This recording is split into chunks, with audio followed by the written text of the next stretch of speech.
Zêdebûna buhayê zêr û divîzan yanî perê ejnebiyan her ku diçe zêde dibe. Xel dibêjin ev zêdebûna buhayê zêr û divîzan heyat û jiyana wan dikin nav zehmetiyek mezin. Ji ber vê yekê dibe hukuma çareseriyekê ji vê buhabûnê re bibîne. Welatiyên mağdur derheqê zêdebûna zêr û pereyên ejnebiyan de bi îlkayê re axivîn û got aniha kur di ponijin kû çi bikin. Her tişt bahaviye.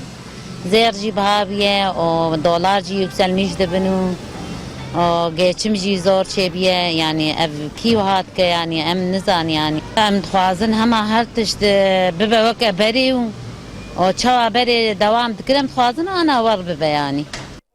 Welatî dibêjin ji her roj li pê hevdû zemên ku tên kirin ew gelek madur kirinin, şert û mercê wanên însanî gelek dijwar bûnin. Her tişt giran biye, dolar, zêr, eştra bêje. Tu nikarî êdî herî mala xwe tiştîk bistin, yani werî şarşiyê tu nikarî hayatê de geçim zehf zor biye. Der dolar û zêr pir giran biye. Ve tu nikarî êdî ne zarên xwe bizewcî, ne deynê xwe bidî. Mesela tu Welatiyan bang li rayedarên hukuma têkirin û gotin divê pêşî li vê rewşa xirab bên girtin.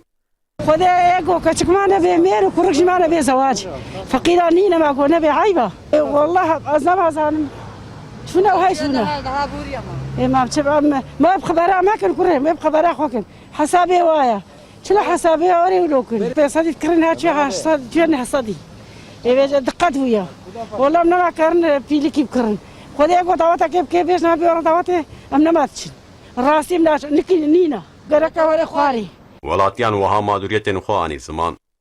Ji milat re karekî ne baş e û ev sebeb siyasî ne, yani polîtîk ne yani. Tabii em hîvîdarin ev tişt kêm bibin û ev zêdebûn hero zêde dibe bi rastî jî milat perîşan dibe. Îro fiyat tiştekî dine, sibê tiştekî dine. Vêga awro mesele wa zêdeyî daha ye. Yani salê çûye zatim şeşa bû. Êwa îro wa deh û nîva bar texwîn dikin duê arede. Zêr jî wisa, yani tabii çiqad awro radibe, zêr jî radibe.